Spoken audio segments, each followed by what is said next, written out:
Olá, Thaís Silva por aqui. Seja muito bem-vindo ao meu canal. Por aqui você encontra diversas dicas de preparação para concursos públicos. E no vídeo de hoje eu vou conversar com você que fez o concurso do TJSP ou que não fez, mas gostaria de saber como foi a prova. Eu fiz a prova e vou trazer aqui hoje para você as minhas considerações e percepções. Vou trazer alguns pontos da prova objetiva e a prova discursiva, que foi surpresa para muita gente. Então, se você já quer saber, já deixa aqui o seu like, acompanha o vídeo até o final. Se ainda não conhece o canal, se inscreva. Aqui no canal eu trago diversas dicas de concurso público. De segunda a sexta-feira tem vídeo aqui no canal, sempre às 19 horas. E infelizmente já quero até te pedir desculpas, porque hoje eu estou gravando de uma forma improvisada. Eu ainda estou em São Paulo, então não tem como gravar no meu estúdio. Mas ainda assim, eu não poderia deixar de trazer para você, com qualidade, quais são os pontos e as minhas considerações sobre essa prova.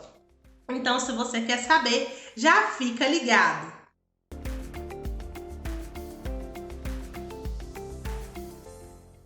Bom, pessoal, para quem já me conhece, sabe que eu sou assistente social e que após as minhas aprovações, eu fiquei aí um período grande sem fazer prova. Então, no final do ano passado, eu fiz uma primeira prova para poder retomar o ritmo dos estudos. Era só para poder ver se eu ainda estava no ritmo, se estava legal, e fiz uma prova de nível médio, que foi do TJM. Mas eu já tinha trazido aqui, sempre falo no meu Instagram também, que o TJM não era um concurso que eu queria, até porque eu não faço concursos de nível médio. O meu foco total é concurso de nível superior. Então saiu esse concurso do TJSP, eu acreditei que fosse uma oportunidade interessante para retomar aí o meu ritmo. Essa prova eu não trabalhei como estudo base, eu trabalhei apenas com revisões em cima de questões. Então eu resolvi uma bateria de questões VUNESP. Não li nenhum livro, não li nenhum artigo, não fiz nada disso. Apenas resolvi questões VUNESP, de conhecimento específico e de legislação. Então, eu não estudei nada de raciocínio lógico, nada de matemática, nada de português. Li as partes do Estatuto de São Paulo, mas não fiz lei de improbidade e acho que 60 questões de atualidades que eu respondi. Então, assim, o que eu fiz mesmo? Intensifiquei. Respondi muitas questões de serviço social e respondi também muitas questões sobre legislações, principalmente sobre o ECA. E isso foi muito bom, que é o primeiro ponto que eu gostaria de trazer. A prova objetiva caiu muito o Estatuto da Criança e do Adolescente, caiu muito criança e adolescente, seja pelo Programa Nacional, seja pelo ECA, seja pelo SINASE, então explorou muito. A banca, das 40 questões, a gente pode pensar aí de umas 10, acredito eu, que foram só sobre essa temática. Mesmo que não seja ECA de uma forma específica, assuntos que perpassam criança e adolescente. Então caiu acolhimento institucional, caiu adoção, caiu convivência familiar, caiu medida socioeducativa. Então eu senti que a prova realmente estava muito focada. Um segundo tema que eu percebi que caiu muito dentro do conhecimento específico foi a parte de família. Então, concepção de família, familismo, a família moderna. Eu vi que a banca gostou muito de trazer isso. Trouxe, se eu não me engano, apenas uma questão de Lei Maria da Penha. Trouxe, acho que 2 questões de Estatuto do Idoso. Não trouxe nenhuma questão de pessoa com deficiência. Inclusive, eu estranhei, eu acreditei que pudesse trazer alguma coisa e não trouxe. E dentro de criança e adolescente também trouxe coisas sobre abuso sexual. Em relação ao português, eu fiquei extremamente impressionada. Eu achei o português muito fácil mesmo, de ver as questões e ter certeza que estava certa. Então, das 12 questões, eu não aceito tirar menos de 11. E na minha cabeça eu tenho condições de fazer 12 em 12, mas se eu não fizer, no mínimo 11 em 12, porque eu achei realmente questões muito fáceis. A parte mais delicada do português, que é sintaxe, não foi cobrada. cobrou interpretação de texto, apenas uma questão de crase, cobrou acentuação gráfica com as regrinhas muito tranquilas. Então, realmente me impressionou. Cobrou concordância verbal e nominal e a única que se aproxima um pouco da sintaxe, que era transformar a frase numa voz passiva. Eu não achei que teve dificuldade, achei que foi um português muito tranquilo da VUNESP. Eu não tinha feito questões VUNESP, então eu nem sei se realmente era essa lógica mesmo. Mas que bom que eu não fiz nenhuma questão de português, porque não precisou. O conhecimento que eu tenho já adquirido lá da minha preparação de 4 anos foi suficiente para conseguir acertar essas questões. E essas eu tenho certeza mesmo que eu acertei, mesmo sem gabarito. Informática eu achei tranquilo. Fiquei um pouquinho confusa assim, né? Mas eu acho que deu para levar. Das 3 aí, tô esperando que eu faça 2. Atualidades, não sabia nenhuma das 2. Só vieram 2 questões de atualidades do mundo e eu não sabia, então eu chutei. Chutei com base no que eu acreditava que poderia ser. Veio uma questão ou 2 de improvidade e sobre estatuto. Achei bem tranquila essa parte também. Conhecimentos gerais. Lógico que esse não elimina. Então, algumas pessoas perguntaram já para poder pacificar. Essa parte do conhecimento geral que caiu informática, caiu raciocínio lógico, caiu atualidades, essa parte toda, ela serve apenas como caráter classificatório. Isso quer dizer o quê? Mesmo se você fizer menos de 50%, não quer dizer que você será eliminado. O que é que a gente precisa? Fazer no mínimo 50% de português. Então, se são 12, fazer no mínimo 6 pontos. Acertar 6, na verdade, porque não vale um ponto, né? É diferente, vale 0,1. E dentro da parte do conhecimento específico, das 40, precisa acertar no mínimo 20 questões. Então, é importante que você tenha essa primeira trava, que é a trava por disciplina. Então, no português, de 12 questões, acertar no mínimo 6. Conhecimento específico, de 40 questões, acertar no mínimo 20. O conhecimento geral, que são as outras matérias, não irão te eliminar, desde que, quando fizerem a soma de todos os seus pontos, tanto da prova de português, quanto da prova de conhecimento específico, quanto da geral, então eles vão somar os pontos dessas 3. O mínimo que você precisa fazer são 5 pontos. Então, a prova vale 10 pontos e você precisa fazer mínimo 5 pontos. Isso, em termos práticos, quer dizer o quê? Que você tem que ter acertado no mínimo 50% da prova como um todo, juntando os 3 blocos. Mas na individualidade do bloco do português e na individualidade do bloco do conhecimento específico, para cada um deles você também precisa ter feito metade dos pontos. Então é importante que você saiba que existem 2 travas aí. E a terceira trava é da correção da discursiva. Mas como assim, Thaís? Isso quer dizer que, mesmo que você tenha feito o mínimo exigido no português, tenha feito o mínimo exigido na parte do conhecimento específico e tenha acertado aí 2 questões, 3 questões, se você tem acertado o mínimo lá dentro do conhecimento geral, para quando somar tudo, você ter ficado com pelo menos 5 pontos na prova como um todo, sendo que ela vale 10, não quer dizer que mesmo assim a sua redação será corrigida. Existem travas dentro da prova e é importante que você avalie.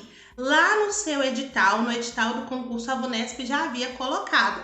Então, vamos pegar como exemplo São Paulo, que tinha um maior número de vagas. Então, dentro de São Paulo, capital, se as pessoas ali que fizeram, se eu não me engano, era a primeira região. Na primeira região, mesmo ficando ali no limite, não quer dizer que a redação será corrigida, porque existe uma coisa que a gente chama de nota de corte. O que é a nota de corte? Vai ser feita uma lista de classificação com todas as pontuações. Ali nós temos uma trava. Então o edital diz, olha, da região tal eu só vou corrigir 20 redações. Da região X, eu só vou corrigir 50 redações. Então, isso é uma trava que é colocada. Isso quer dizer que os 50 primeiros ou que os 20 primeiros é que terão a sua redação corrigida. Então, mesmo que você não seja eliminado ou eliminada, não quer dizer, infelizmente, que a sua redação será corrigida. Para que ela seja corrigida, você precisa necessariamente estar entre esse corte, entre as primeiras posições, até alcançar o limite exposto no edital. Então, se você não sabe qual é o seu limite, qual é o limite da região que você concorreu, vai lá no edital, olha o limite certinho para você ter uma dimensão. É importante dizer, porque às vezes a pessoa ela fica muito feliz, muito satisfeita, achando que a redação vai ser corrigida e infelizmente não é. Mas isso é comum, isso não diz da VUNESP. Isso é comum em concurso público, existir realmente essa trava aí que vai delimitar quantas redações serão corrigidas. E outro ponto, já entrando na discursiva, é dizer que foi uma surpresa. Para muita gente foi. A discursiva era um formato de estudo de caso e até então, o que eu vi alguns professores colocando, o que eu vi até de outros concurseiros dizendo, é que seria um texto corrido e faria todo sentido ser. Por meio de um estudo de caso, você desenvolver ali dentro do número de linhas, lembrando que a banca não tinha colocado qual era o número de linhas, mas a gente imaginou que era para escrever de uma forma corrida e organizada. E o que veio foi uma surpresa. A banca trouxe 3 tópicos de forma específica, 3 letras, A, B e C. Essas 3 letras e você precisaria responder a letra A, então início, meio e fim, acabou. Responder a letra B, início, meio e fim, acabou. E responder a letra C, início, meio e fim, acabou. E a banca ela trouxe isso de uma forma tão organizada que ela trouxe um caderno específico para a discursiva, em que as 3 primeiras páginas eram páginas de rascunho, estava muito visível, estava escrito ali na marca d'água, e depois 3 folhas. A primeira folha tinha escrito a letra A, a segunda folha escrito a letra B e a terceira folha escrito a letra C. Isso quer dizer que a banca gostaria e ela quis que o candidato separasse. Então eram 3 respostas, basicamente 3 redações, porque ali a gente tinha que discorrer sobre aqueles assuntos que diziam sim do mesmo caso, então era um todo, mas era muito específico. E a última parte é a que dizia sobre o parecer técnico, que nós, enquanto assistentes sociais, daríamos ali sobre os motivos para a permanência ou então para o desligamento. Na verdade, os princípios que norteavam o desligamento e a permanência das crianças no acolhimento institucional. Então, a banca delimitou isso muito bem. E me preocupou, e eu fiquei até um pouco chateada de ver alguns relatos, eu vi num grupo de Facebook, primeiro uma pessoa me falou e depois eu fui ver mesmo no grupo de Facebook, algumas pessoas falando que fizeram texto corrido, porque isso não estava muito claro. E isso me preocupa porque existe uma chance muito real dessas pessoas serem eliminadas. Então você pode até passar para a correção e ser eliminado. Isso pode acontecer ou não, às vezes a banca pode apenas tirar alguns pontos, mas me preocupou porque estava muito bem delimitado. Então, já gostaria de chamar até a atenção, quando você for fazer prova, sempre se atente aos detalhes, sempre se atente aos detalhes que a banca está te dando, às informações que a banca está te dando. Então, se a banca te deu 3 folhas, era lógico você pensar que teria alguma coisa diferente e que não seria texto corrido, principalmente quando a banca coloca em cada uma das folhas a letra inicial correspondente ao item que ela estava te cobrando.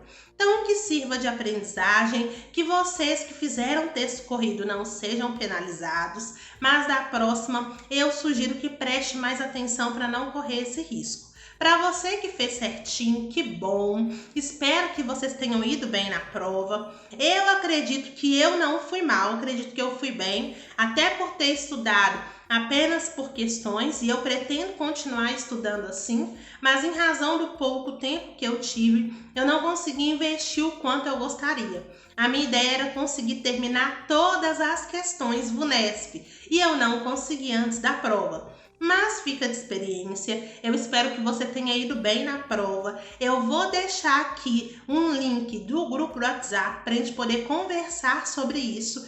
E eu, inclusive, gostaria que você dissesse o que você achou dessa prova aqui nos comentários. Se você gostou do vídeo, das minhas percepções, das minhas considerações, deixa aqui o seu like. Se ainda não conhece, fique por aqui. Se inscreva no canal, ativa o sininho e veja alguns outros vídeos que eu já trouxe aqui com dicas muito importantes que eu tenho certeza que podem te ajudar.